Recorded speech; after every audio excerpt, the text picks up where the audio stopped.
بسم الله الرحمن الرحيم. الحمد لله رب العالمين، والصلاة والسلام على سيدنا محمد وأهل بيته الطيبين الطاهرين. اللهم صل على محمد وآل محمد وعجل فرجهم. الثاني وأما الغسل. So we finished with wudu and we come to the second item, and that is the ghusl. ففيه الواجب والمندوب. Ghusl has 6 mandatory ghusl, 6 types of mandatory ghusl, and many types of mustahab and recommended. فالواجب 6 أغسال. Number 1, غسل الجنابة. The first one is janaba. Second is for women, hayd. Third is for women also, istihada. Istihada, my friends, has 3 levels, 3 degrees. 1 degree is istihala qalil, istihada qalila, little. Okay? That istihada, which is little, which the blood does not transpire to the pad, that is qalila. So there is no ghusl required, only wudu for every prayers. Istihada al-mutawassita requires 2 ghusl, 1 in the morning, 1 in the evening. Istihada al-kathira, unfortunately, requires 3 times of ghusl, and of course wudu for every prayers. So hayd requires ghusl, istihada requires ghusl, istihada which is medium and big. Okay? Nifas is the blood that comes after delivery, after birth. Number 5, وَمَسُّ الْأَمْوَاتِ مِنَ النَّاسِ قَبْلَ تَغْسِيلِهِمْ وَبَعْدِ بَرْدِهِمْ. When someone dies and you touch his or her body without separation, meaning without gloves or without, something, wearing something, before you wash them, of course. Before you wash them, before they are washed, if you touch them, or if you touch them immediately after death. Let's say someone comes and kisses his father, his mother, dying. If they get cold, but if they are still warm, you can feel it. Half an hour after death, because of the blood circulation ceases, no more blood circulation, the body becomes cold. So if the body becomes cold, and before ghusl, then it requires, they call it ghuslu massil mayyit, the ghusl of touching the dead body. Okay? And the 6th type of ghusl is ghaslul amwat, to wash the dead body also. So these are 6 mandatory aghsal. Number 1, al-janaba. وَالنَّظَرُ فِي السَّبَبِ وَالْحُكْمِ وَالْغُسْلِ. We look at why do we need to do janaba. For the janaba, there are 2 things that requires. If these 2 things happen, they take place, they require ghusl. Number 1, inzal. Inzal is emission of semen. إِذَا عَلِمَ أَنَّ الْخَارِجَ مَنِيٌّ. Once you know, you are sure, the discharge is semen, then that becomes janaba. Okay? فَإِنْ حَصَلَ مَا يَشْتَبِهُ بِهِ وَكَانَ دَافِقًا فَإِنْ حَصَلَ مَا يَشْتَبِهُ بِهِ. Now, what are the signs of this discharge? Does it have signs? Yes, it has 3 signs. Sign number 1, it is propulsive, it pours out, not like the urine. Urine does not pour out, but the janaba, the semen, gushes out. This is number 1. With, of course, with desire, with shahwa, with lust. This is number 2. And after that, when it is discharged, futurul jasad, the coldness of the body. You go back, you become, you relax. So that is a third sign. This means that this is many. This is semen, and a person becomes mujnib. In this case, ghusl becomes wajib. Now, in case that some people are sick, when they are sick, they don't have that strength, so it might not gush out. Okay? It might leak, but without gushing out, but with desire, of course. With desire, and again, with this coldness that happens after that. Relaxation, coldness. Then this is a sign that this is semen. So you have to do ghusl. وَلَوْ تَجَرَّدَ. Now, if two markations or indications are missing, but there is a third one. The two that are missing, no desire. Nobody felt any desire. Okay? And it did not gush out. The only desire that the coldness he feels. Then in that case, there is no requirement for what? For ghusl. وَإِنْ وَجَدَ عَلَى ثَوْبِهِ أَوْ جَسَدِهِ مَنِيًّا. If he wakes up and then he finds on his dress, it could be dress, the outer garment or the underwear, let's say. There is mani, and he knows this is mani, can recognize it, okay? Either on his body or on his dress, وَجَبَ الْغُسْلِ. But he did not remember anything. So he could be asleep. He could be asleep and did not remember anything. وَجَبَ الْغُسْلِ. إِذَا لَمْ يَشْرِكْهُ فِي الثَّوْبِ غَيْرُهُ. Funny. If someone else does not wear the same dress. Because they used to share. Believe it or not, in the past, they used to share the dress. So if he's the only owner and the only person who wears it, and he knows nobody else would wear this, then in that case, it's wajib to do the ghusl. Wal-jima'. So the first reason for ghusl is the discharge, emission of semen. The second is jima'. Even if this sexual intercourse did not end up with emission. It was just an intercourse. What is intercourse? The sharia, the shar'i intercourse. What is it? This is the definition of it. فَإِنْ جَامَعَ امْرَأَةً فِي قُبُلِهَا. If he has sexual intercourse with a lady in her frontal part, and he will come later on to this, but I will just make it short. So in the front and the back, if he penetrates her, even without emission, then it requires ghusl. How much should the penetration be? The penetration should have some size, not just any penetration, not just having his organ at her, let's say, vagina, at the entrance of her vagina. No. وَالْتَقَى الْخِتَانَانِ. Khitan, my friend, is the gland of the penis. The gland has to disappear inside her vagina. Not part of it, the entire part of the gland.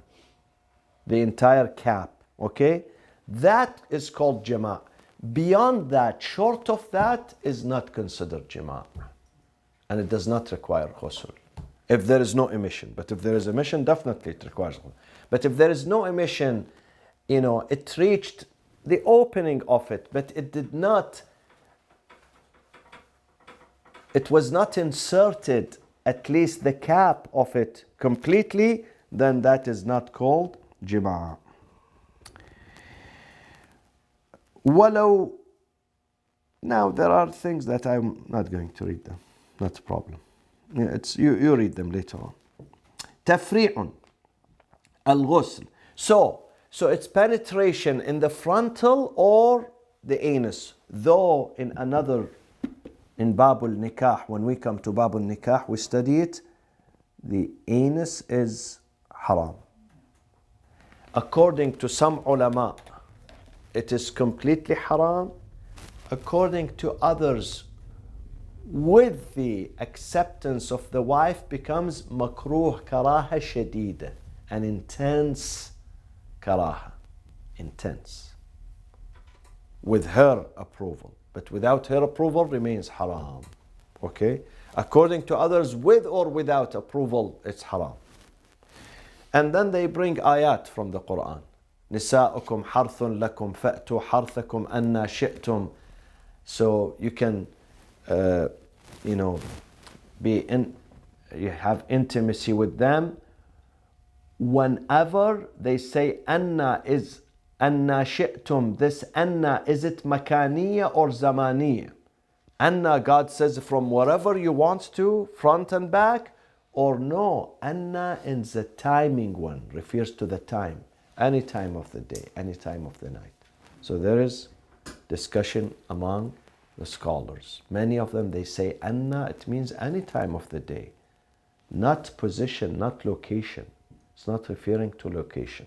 Location only the frontal part. تفريع الغسل يجب على الكافر عند حصوله لكن لا يصلح منه في حال كفره. Though the kafir, when he has inzal or intercourse, he's just like Muslims, has to do ghusl, but even if he does ghusl, it's not going to be accepted. Meaning that if he becomes Muslim, he has to repeat the ghusl. Why? Because the kafir, his a'mal, since he does not believe in God or Islam or the tenets of Islam, his a'mals are not going to be accepted. فإذا أسلم وجب عليه ويصح منه.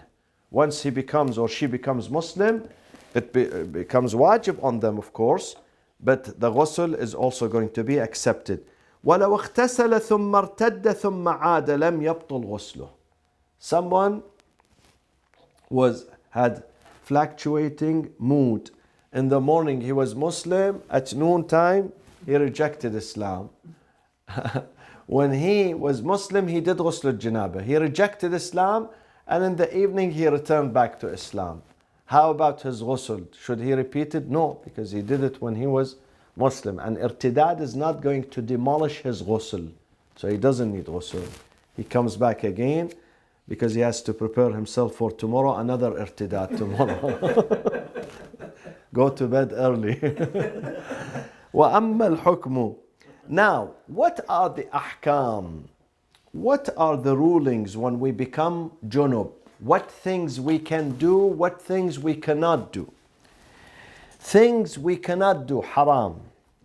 Number one, قراءة كل واحدة من العزائم. Azaim are 4 chapters in the Quran. Hamim as-Sujda, one of them. Alif Lam Mim as-Sujda.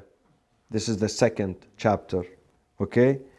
Surah An-Najm, 3rd, and 4 Surah Iqra Bismi Rabbika alladhi khalaq. These 4 chapters are called Azaim. This requires wudu and tahara. So if someone is junub, then cannot read these 4 chapters. Haram yani. وَقِرَاءَةُ بَعْضِهَا حَتَّى الْبَسْمَلَةِ. Even part of it, not necessarily the entire chapter. Even part of the chapter is not allowed, including the Bismillah that belongs to it. You know, we believe that every chapter begins with Bismillah. So even the Bismillah should be not Bismillah of other surah, Bismillah of these 4 chapters. إِذَا نَوَى بِهَا أَحَدَهَا. When he wants to recite Iqra, but he says, I only say Bismillah, I don't finish the chapter. Still, it's not allowed. وَمَسُّ كِتَابَةِ الْقُرْآنِ. Touching the writings of the Quran, the Arabic one, of course. أَوْ شَيْءٌ عَلَيْهِ اسْمُ اللَّهِ سُبْحَانَهُ. Or anything that has the name of God. Touching it. Yeah, touching it, yeah. Even if you're wearing, some people wear a necklace and it has Allah. Or let's say, bracelet or anything. Some people put it here at the back of their iPhone, the cover. Anything that has the name of God or even on the board should not be touched. You have to have wudu as well, not just ghusl, right? From what The ghusl, when you have ghusl, we read earlier in the previous lessons. When you have ghusl, the ghusl suffices for wudu. For wudu, yeah. وَالْجُلُوسُ فِي الْمَسَاجِدِ, sitting in the masajid also haram. However, normal masajid you can pass through them. In the past they used to do this shortcut because masajid were in the middle of the market. They have one gate on this side, the other gate on the other. So rather than making a long trip, they will cut through them. Cutting through is okay. Ubur, it's called ubur. But staying in the masjid is not okay. It's haram. And two masjids should not even you cut through. Masjid al-Haram and Masjid al-Nabi sallallahu alayhi wa sallam. And if someone, let's say he took a nap, many people they sleep in Masjid al-Haram and Masjid al-Nabi. And he woke up and he was junub. In that case, before he stands and he leaves immediately, he has to do tayammum. Even passing through them requires tayammum. If there is no water, tayammum. Obviously, he cannot do ghusl inside the masjid. So tayammum on the carpet, and then he does the tayammum. We will come to tayammum. Yeah, I'm sorry, so it's permissible for him to pass through unless he wakes up? Normal masajid, yes. Normal masajid. But Masjid al-Nabi and Masjid al-Haram, he cannot pass through.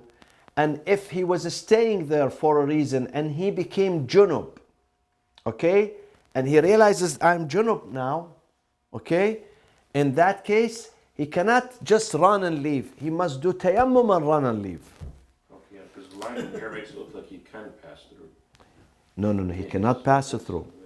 No, originally he cannot pass it through. Unless he was inside and he became junub.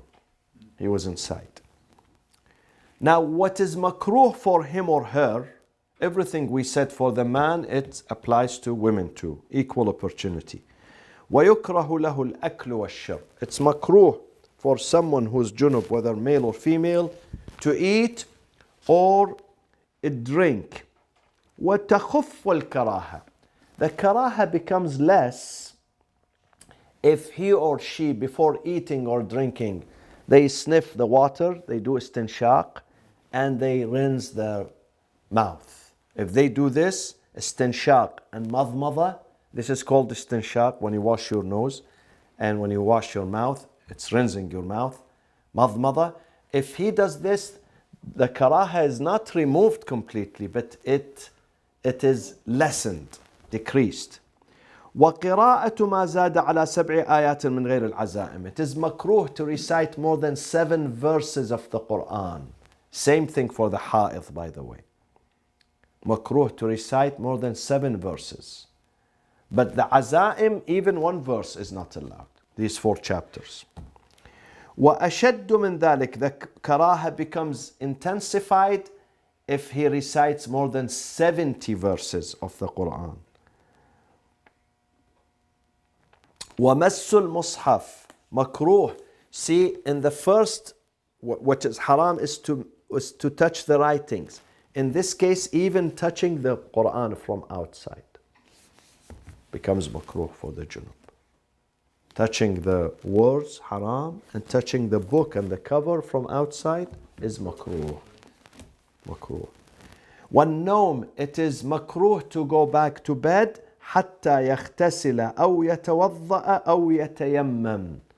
Unless you do tayammum, go back to bed, or do ghusl. If you can't do ghusl, then either do wudu or do tayammum before you go back to sleep. والخضاب. Khidab, when they used to put the henna on their beard. Also, this is mustahab, by the way. This is also makruh if someone is junub to do the khidab. وَأَمَّا الْغُسْلِ. The ghusl that we do for janaba has 5 items. واجباته 5. النية. The first item is to have the intention. واستدامة حكمها إلى آخر الغسل. When you begin with the niyyah, you have to continue it. What does continuing it means?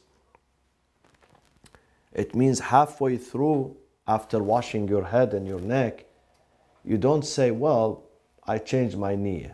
This is normal ghusl. No. If you change your niyyah, then you violated the ghusl, the niyyah.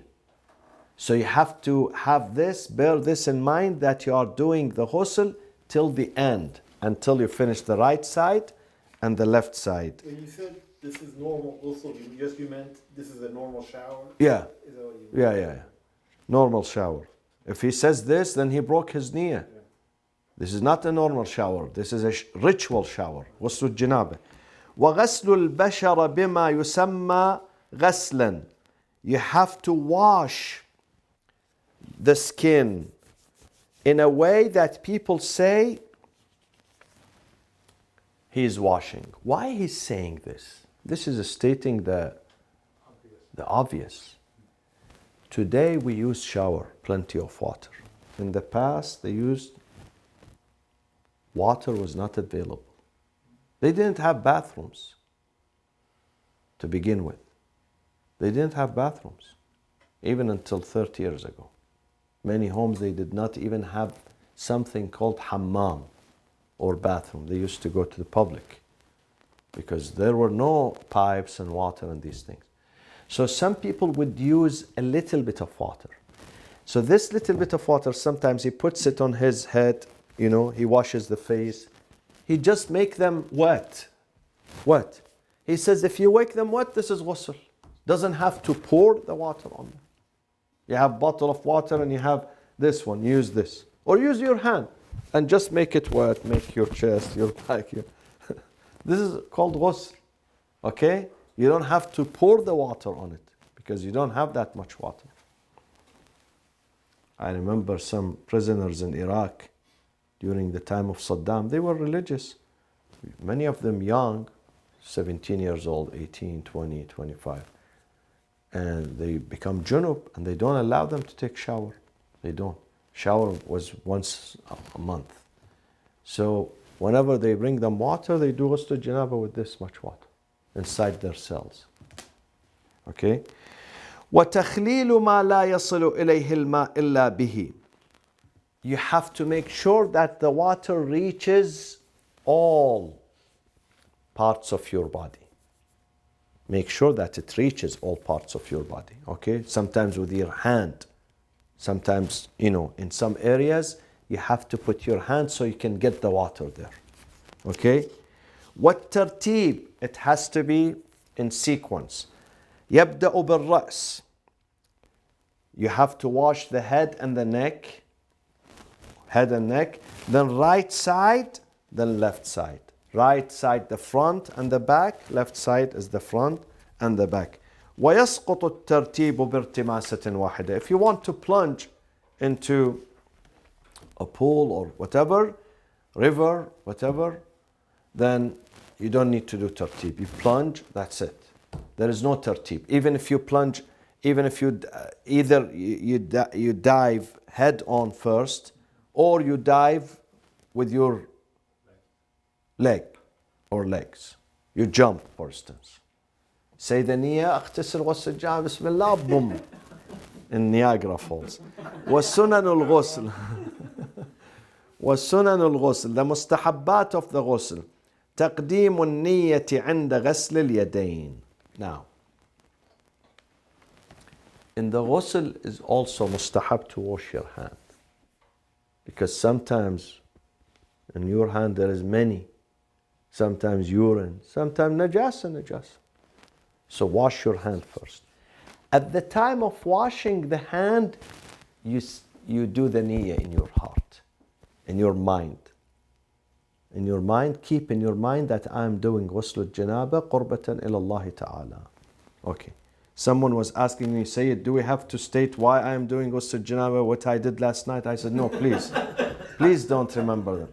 Because you need another janaba too. So forget about what you did. Just say ghusl al-janaba. وتتضيق عند غسل الرأس. It becomes more urgent when you start washing your head.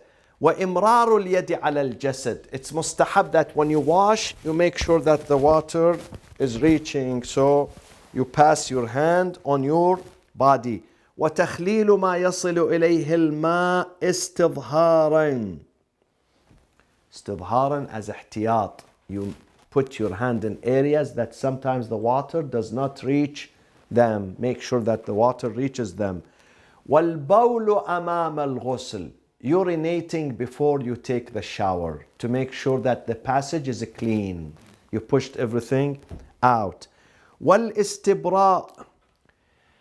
Istibra, after using, for men, this is not for women. Alhamdulillah, we don't have women tonight. After using the bathroom, my friends, istibra is mustahab. Not just mustahab.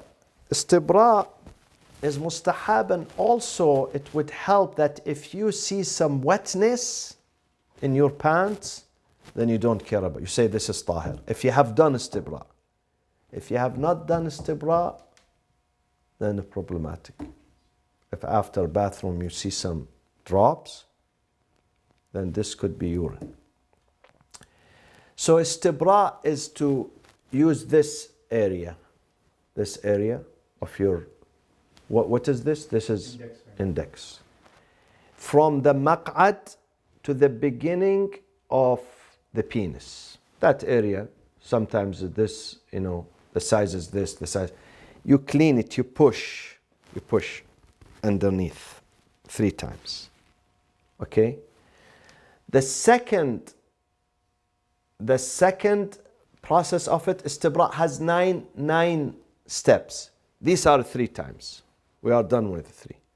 The second is the penis. You try to clean the passage 3 times. The third time is when you shake the penis, the head of the penis, 3 times. That process is called istibra. Okay? وغسل اليدين. Is it Arash? Why you look like that, Is it very, very strange or? Recording. Recording. It might win the Oscar next year. Who knows? Best documentary. Best documentary on Sharia. Sharia law. Okay. وغسل اليدين 3 قبل إدخالهما الإناء. Sometimes in the past they used to have, let's say something like that, a pot. The water was in the pot. Now we have shower, alhamdulillah. Our life is easy. In the past, they used to have some pot, something like. So you wash your hand 3 times before putting them inside. Don't put it inside. When you wash, you have to pour the water somehow, okay?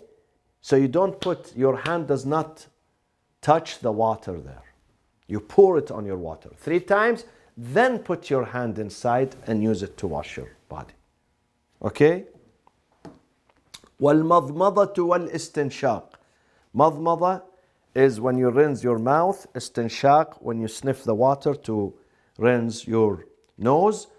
وَالْغَسْلُ بِصَاعٍ. This is the sunnah of the Prophet sallallahu alaihi wasallam. He used to do wudu with mud. Mud is 750 grams of water. Sa' is 2.9 kilo of water, or almost 3 kilos. Almost. This is sa'. So the Prophet used to do his wudu with only the quantity of water was only 750 grams. With ghusl, imagine only 3 kilos is nothing, believe me. But he used to save water, conserving water. مسائل 3. الأولى: إذا رأى المغتسل بللا مشتبها بعد الغسل. If someone who did ghusl al-janaba and saw some wetness after finishing his ghusl, فإن كان قد بال أو استبرأ لم يعد. If he urinated before ghusl and he did the istibra, this process that I mentioned, then that's it. This balal is forgiven. He doesn't repeat his ghusl. وإلا, if he did not urinate, he did jima', let's say, immediately he jumped into the shower without urinating. He did ghusl, he came out, there is wetness coming out, there is discharge. Already came out or coming out. In that case, unfortunately, he has to repeat his ghusl. الثانية إذا غسل بعض أعضائه ثم أحدث. He washed, while he was washing his head and neck, he urinated in the bathroom. Okay? He was standing in the shower, he urinated. ثم أحدث. قيل, there are three opinions here. Opinion number one, قيل يعيد الغسل من رأس. You have to start all over again. Because while he was doing the ghusl, he urinated. وقيل يقتصر على إتمام الغسل. No. Even while he urinated, he already washed his head and neck. Now he does his right side and left side. So he continues without interruption.